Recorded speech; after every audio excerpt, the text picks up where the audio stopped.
জয়মালার রীতি পূরণ করা হোক। কন্যাকে নিয়ে আসুন। মহারাজ, কন্যাকে নিয়ে আসুন। গুরুজি, লগ্নের সময় হচ্ছে। হ্যাঁ দেবগুরু, যথা আজ্ঞা।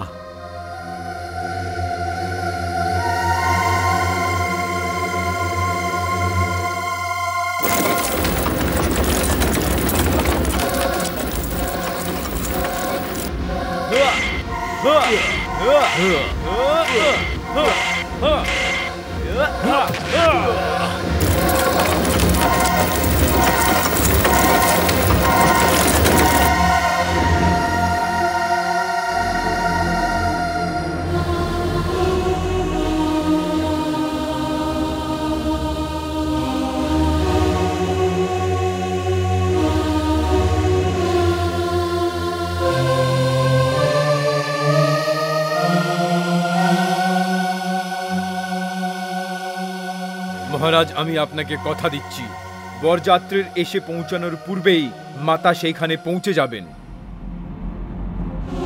হে দেবী পরমেশ্বরী, আমাকে সাহায্য করুন, আমাকে সাহায্য করুন।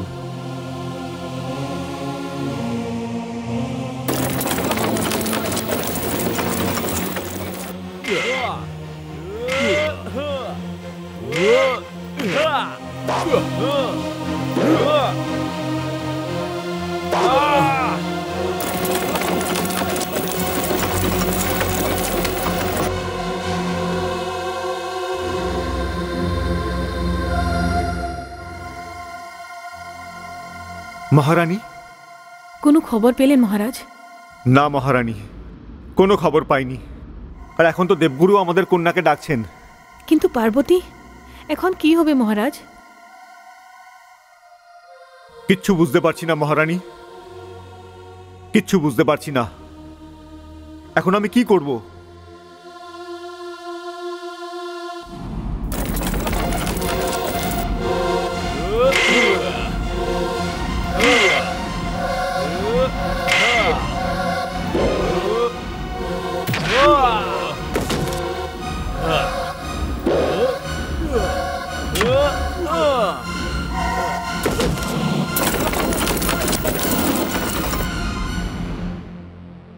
এখন আমি বিবাহ মণ্ডপে কিভাবে যাব?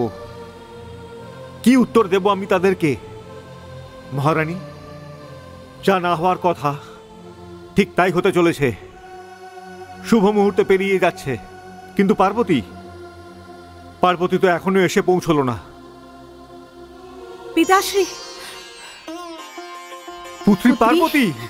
আমি এসে গেছি পিতাশ্রী, আমি এসে গেছি মাতাশ্রী। হ্যাঁ পুত্রী, আমি এসে গেছি। পুত্রী, পুত্রী তুই কোথায় চলে গিয়েছিলি? কি আর বলি পিতাশ্রী, এই সবই ওই তারকাসুরের মায়া ছিল। তারকাসুরের মায়া?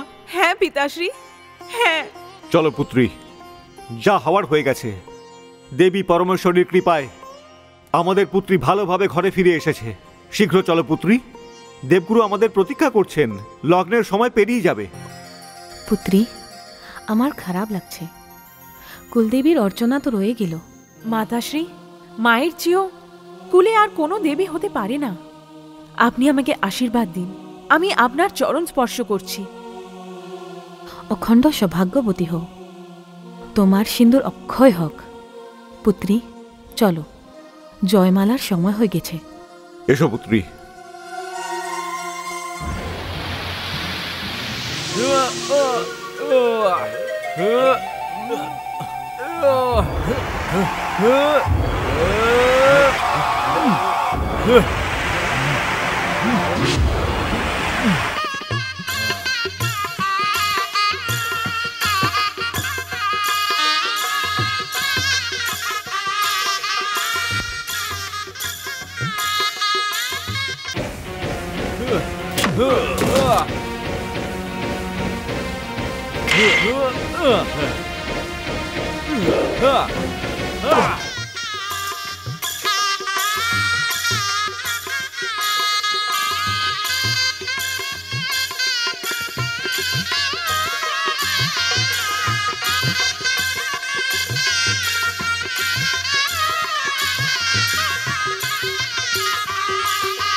মাতা,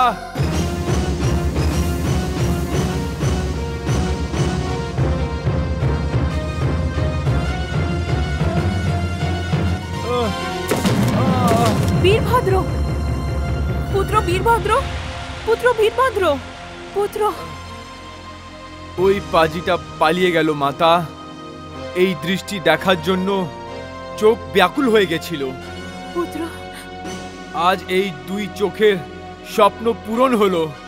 পুত্র বীরভদ্র, তুই আজ পুত্র হওয়ার ধর্ম পালন করলি। আমি প্রার্থনা করি যেন তোর মতন পুত্র সংসারের সমস্ত মাতা পাক। তুই ধন্য পুত্র, তুই ধন্য। বীরভদ্র, আমি তোমাকে বর দিচ্ছি, তুমি যে স্থানে থাকবে সে স্থান বিপদ থেকে সদা মুক্ত হয়ে যাবে পুত্র। বীরভদ্র, আমি তোমার জন্য গর্বিত।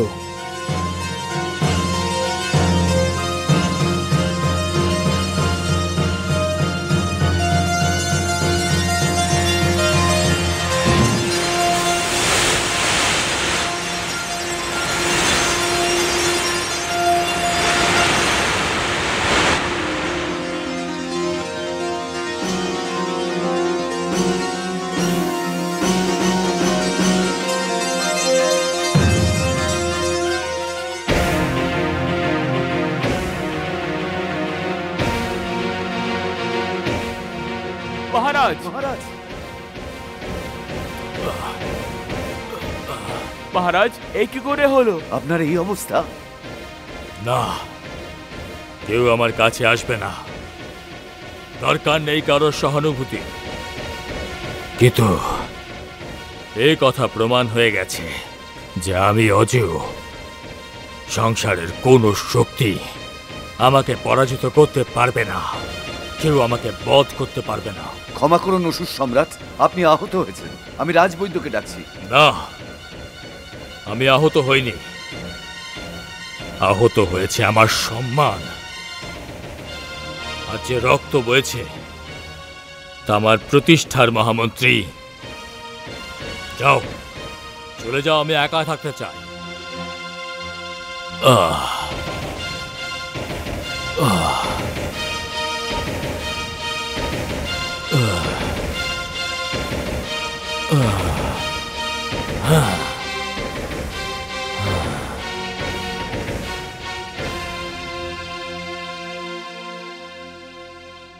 মহারানী, তুমি এখানে কেন আসতে গেলে?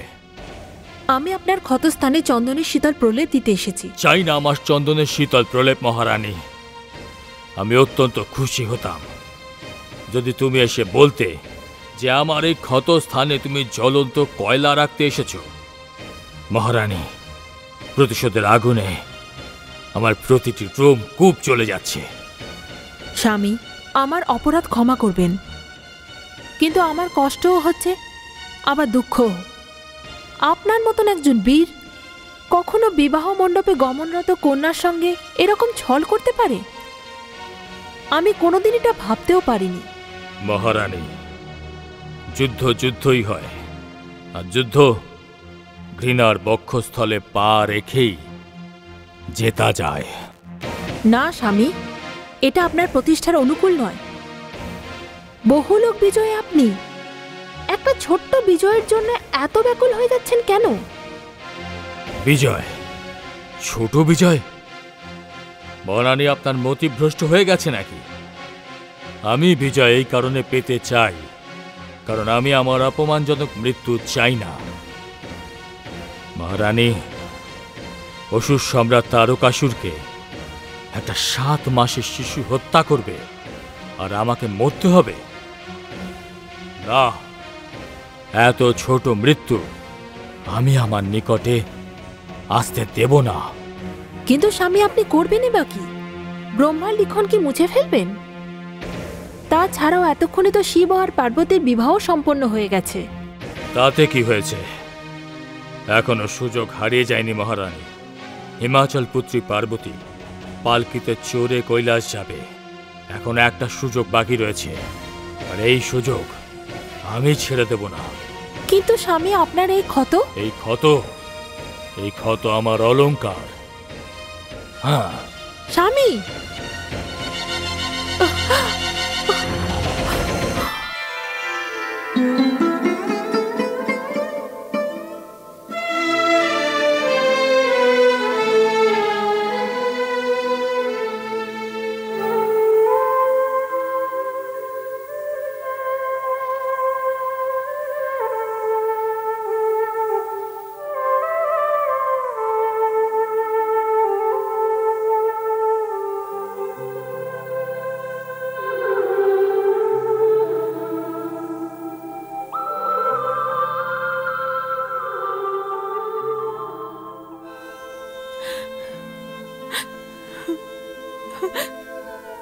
পিতাশ্রী,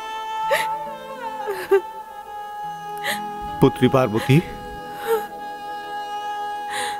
প্রত্যেক মাতা পিতার জীবনে এই সময় তো আসেই মা, যখন তাদের নিজের হাতেই নিজের হৃদয়ের একটা ভাগ অন্য বংশকে সমর্পণ করে দিতে হয়। এ আমাদের পরম সৌভাগ্য পুত্রী, যে তুই ভগবান ভোলেনাথের ঘরে কৈলাসে যাচ্ছিস। অখণ্ড সৌভাগ্যবতী হোস মা, অনেক সৌভাগ্যবতী হ।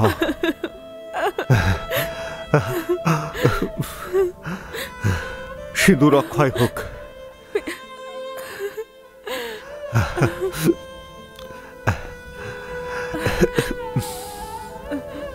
মাতাশ্রী, মাতাশ্রী।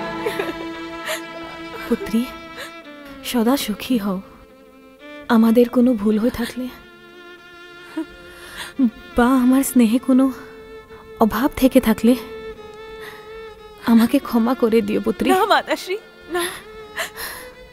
মায়ের মমতায় অভাব কি করে থাকতে পারে? মায়ের মমতা তো সূর্যের প্রকাশের মতো। চন্দ্রমার প্রকাশ কখনো অর্ধেক, কখনো পূর্ণ হতে পারে, কিন্তু সূর্য তো সদা সম্পূর্ণই থাকে। তুই ধন্য পুত্রী, তুই ধন্য, সৌভাগ্যবতী হ। মহামন্ত্রী মশাই, সেনাপতিজি। হ্যাঁ মহারাজ। আপনারা আমাদের পুত্রী পার্বতীর পালকির সঙ্গে সঙ্গে কৈলাস অবধি যাবেন। যথা আজ্ঞা মহারাজ। এসো পুত্রী।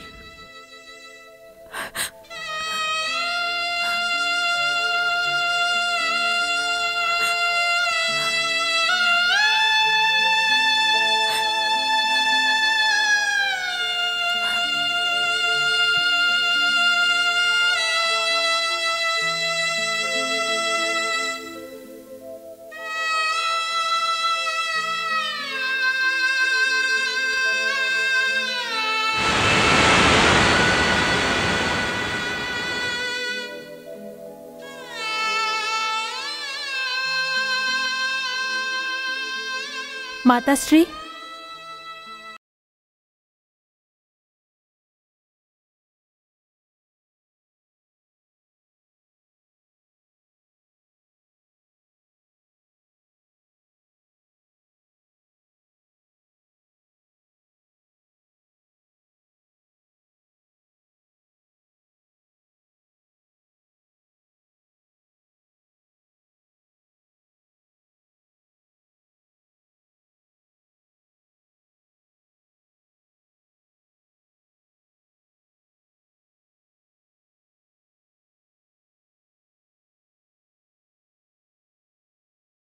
পাপীদের উদ্ধার করা তো আমার স্বভাব, সেটা তো আমি ছাড়তে পারবো না।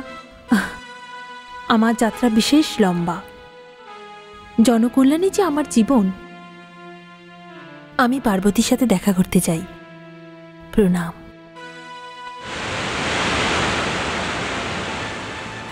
চলো মহারানী।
যাও তোমরা সবাই।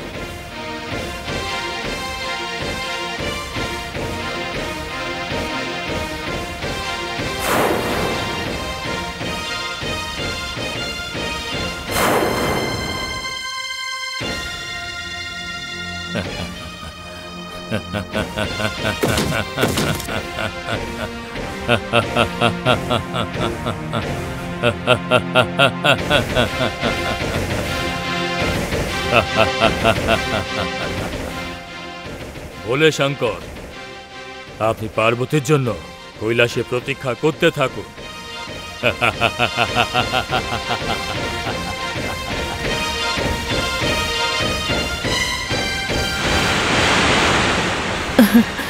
পার্বতী,